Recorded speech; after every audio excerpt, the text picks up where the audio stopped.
In my Discord server, my subscribers and I discussed the struggle of small talk. A lot of us feel stuck in small talk because it makes us feel like we're boring, we don't have anything to say, even though we know fair and well that we have got a lot more to offer. But let me tell you something, with small talk it is very difficult to actually get that feeling of clicking and connecting with another person, because small talk is a superficial form of talking to someone. In this video, I'm going to teach you how to actually transition from small talk to medium talk, where the conversation is free flowing and you do not have to worry about what to say. But before we go into it, I want you to realize a few things. Most people are like us. Most people want to be valued, most people want to be admired, most people want to be liked, right? And the problem why we don't get out of our head with small talk is because we put so much pressure on us to actually keep the conversation going and keep the conversation flowing that we are stuck in our heads. And partly the reason for that is the lack of confidence to actually make the other person that you're also talking to accountable. If you don't make the other person that you're talking to accountable to also keep the conversation going, to also keep the conversation interesting, then the pressure and the burden and the responsibility of talking will be put on us. And as a result, we are too preoccupied with the pressure instead of actually enjoying the conversation. I'm going to show you one demonstration where I start talking to somebody starting off with small talk.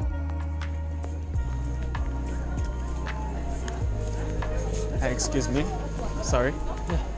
Lübeck Travel Marketing in the back, right? Yeah. How do you do your marketing? Christmas market. Just as well online? Yeah. How? It's Lübeck.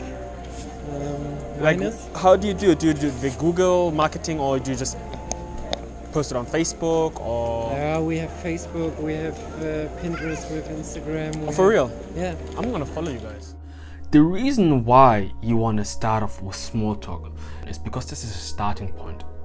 Every single conversation, usually with strangers, starts off with small talk because that's the natural pattern of any conversation. It would be weird for you to go up to a stranger and start talking about your deep troubles. You would just look strange because it doesn't really fit to the context. The only purpose for small talk serves to warm the person up for the upcoming medium talk, and then eventually coming up to the deep talk. Initially, when you start talking to people, you will find yourself talking 90% of the time, especially when you are the one approaching the person. But eventually, there will come a time where you will have to take your foot off the pedal and take a bit of a step back to actually transfer some of the responsibility to the other person you're talking or interacting with. No, so I was like, and I want to kind of like learn about marketing, so when I saw your back, I was like, maybe you can give me some tips. That's quite, it's just, we do the worldwide marketing for Lübeck. So we just, we make contracts with bus traveling agencies. And you pay them? No, we just support them. How? That they have a place to park the bus, that we have the tour guides and stuff. They just have to come here, bring the people. Oh, I see. We do. By open-ended questions, you are basically getting the person to talk more than just yes or no answers. And this does two things. One, it warms the person up in talking as well. If you think about it, if you wake up early in the morning, you are not really in the mood to talk because you're a bit grumpy. But once you actually get through your day and start talking for a little bit, you get the muscles around your mouth warmed up and getting into talking. And that's the same thing what you're doing by actually asking open-ended questions. Once you ask open-ended questions, the person gets into the habit of talking more to you. And the second thing it does is it allows you to actually step back, calm yourself down, listen to what they're saying, and making the shift from 90% of talking to 70% of talking. If you know my body language, while I'm talking to him, I'm actively listening. I'm listening with my non-verbal body language by saying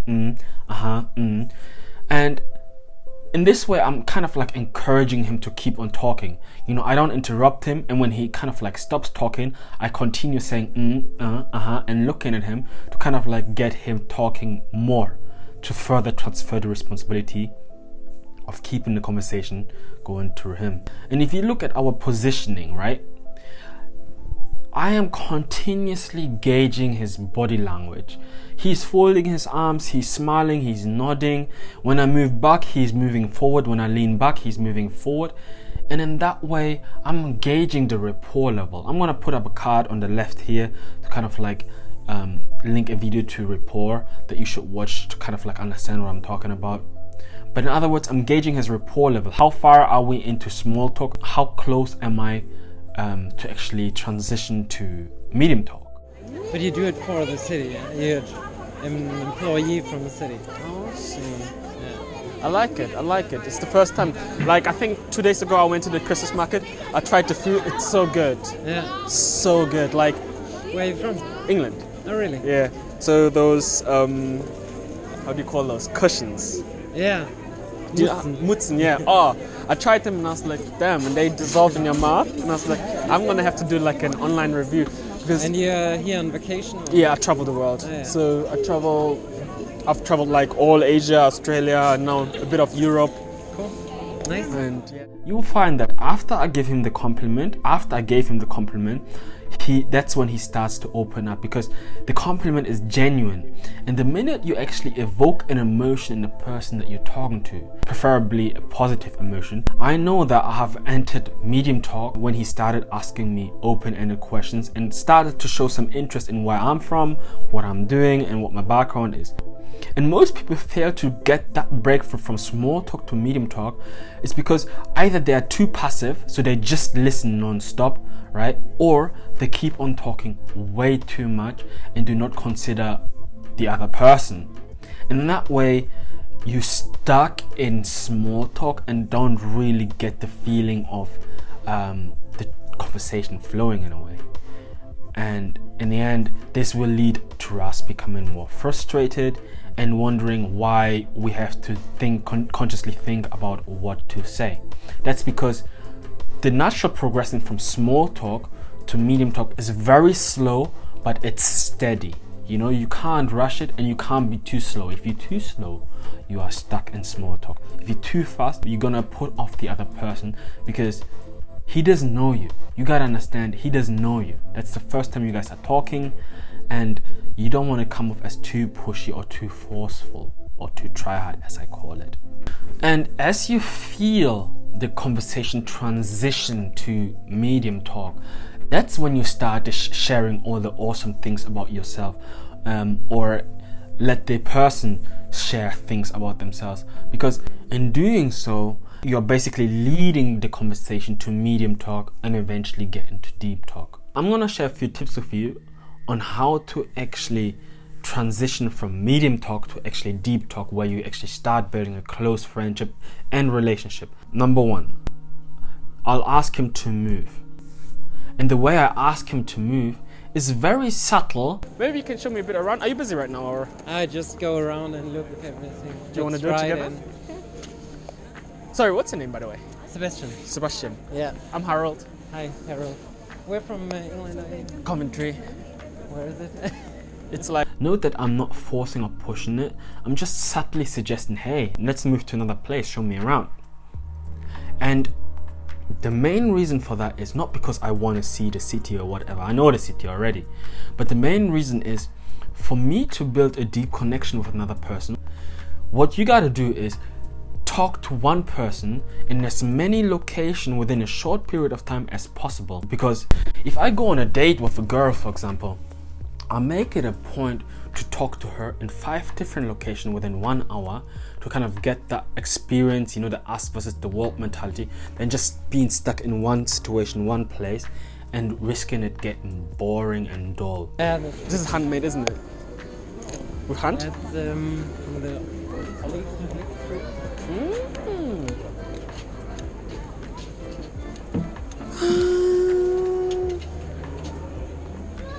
No? Okay. Thank you. That's the German way to say it. Not excuse me, it's like no. Oh, I see. No, I would have posted it and then she would have gotten more customers. Yeah. And here you just saw me implementing the second tip. Basically, the second tip on actually how to actually build a deeper connection is by actually trying to get somebody from the outside involved. Right now, I've got rapport with the other person. It's confirmed. It's kind of like an underlining confirmation that we're both building rapport. We're talking about our personal stuff and stuff. But once the rapport is good enough, you want to get other people outside involved, right? In this instance, I go to the shop and the lady tells me off because I'm not allowed to take a picture. And once I go back to the guy, we basically connect on the lady being very unfriendly and rejecting me. Do you know how some people connect based on gossip? You know, like whether it's like the office politics or in college where people basically gossip to connect with each other. Basically, I kind of use the unfriendliness of that lady to actually connect with the guy, Sebastian, right? In fact, he kind of initiated the gossip. In this way, we're getting closer to each other because it's us two disagreeing with the lady. And that's basically me artificially creating a common ground. Lastly, I enter the stage of a deep conversation with Sebastian. And I know that I've entered that stage is because he started to lose a little bit of his professionalism. Do you enjoy it? Do you enjoy doing this? After a while, it gets a bit. Yeah. The first year was really cool because, like, you're doing the Christmas market and there are 2 million people come and look at what you do. But now it's just crowded and. What is stressful about it, or what don't you like about it? And you have 1 week to put everything together. So it's really stressful. It's like hundreds of people who call you and want They call you? Yeah. When you get closer with people, you kind of like have to kind of become less professional in order to warm up to people. And the way he does it is by actually sharing his worries in regards to his job and what he doesn't like. Typically, that would get him fired, right? But because he trusts me enough and he likes me enough, right? He is willing to actually go the extra step to create a deeper connection. I hope that helps. You know, that was like a video suggestion from people in my Discord. I'm gonna put a link to my Discord in a description below so you can actually join and give your own and discuss your problems and your struggles with us. And yeah, man, just to summarize, start off with small talk, right? You will be carrying the conversation most of the time. Once you actually feel like you have done enough, step back a little bit by asking open-ended questions. Warm the person up to talk to you and get them warmed up to get and talking, right? The more he talks, the more you want to step back and listen to him with your non-verbal body language. That kind of encourages him to take more responsibility. You gotta be more confident in actually making other people also prove to yourself that they are interesting enough to talk to you also. Once you feel like the rapport is good, that means you have entered the medium talk stage, right? And that's where you can afford to ask for more commitment, such as moving away and, you know, like talking about more personal stuff, right? Throughout the whole time, you want to gauge the person using their non-verbal communications, such as like their body language, their tonality, and basically overall, you know, what they are saying. And lastly, the minute you know that you have entered a deep conversation is once the conversation actually enters a less professional atmosphere where he's sharing personal stuff, personal worries, or even achievements, right? It's the emotion, it's the underlying emotion that actually indicates what stage you are at, right? The more professional he is, the more you are at the small talk stage. The less professional he becomes, the warmer he becomes, the more of a medium and deep talk you are entering. I hope this helps. Be sure to actually like this video and subscribe if you enjoyed it. And don't forget to join our Discord. We'll be waiting for you. I'll see you next week.